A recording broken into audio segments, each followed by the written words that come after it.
from a backhand strike, and I use these a lot as I'm knife fighting. My hand will move. It's constantly moving. And the reason for that is if I have it steady in one spot, he's going to cut my hand. So it's constantly moving, and I'm ready to pull it back. No matter where I am, it's going to come back tight. And as I come back, I lean, I fade backward with that a little bit. Because if he's reaching out to stab me, I want to be outside of that range.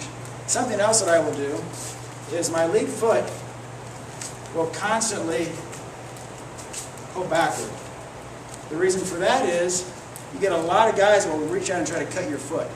And if I get into the habit of just having my foot out here, he will slice it. At some point, it's going to get cut.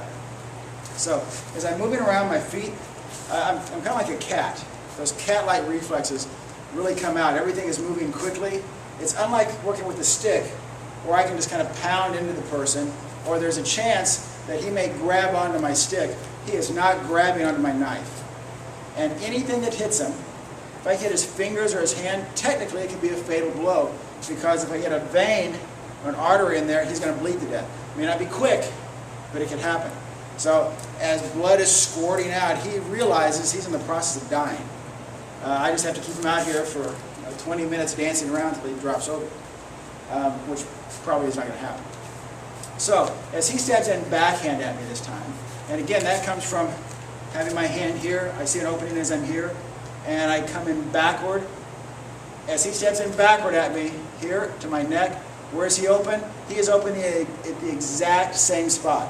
If he strikes in at my eye again, eyes are open. If he goes low, his head is open, but the answer to any technique, kickboxing, knife fighting, stick fighting, is the exact same technique.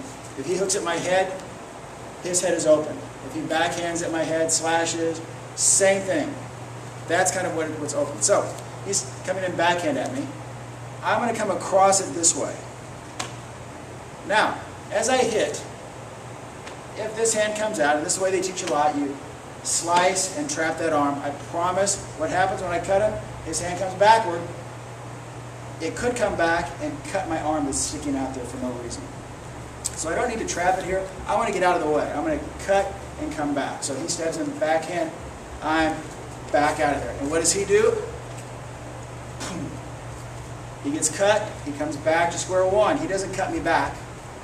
For now, he's going to come back, and I'm going to follow that in. If I want to, when it comes back, I can follow it and stab in. One more time. And if we pick up the floppy knives,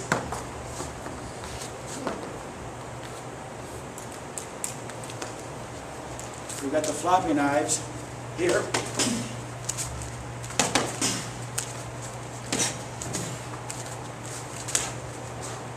Comes in backhand. I cut the back of his arm and drive my knife into his chest. And these little floppy ones will allow you to do that. One more time.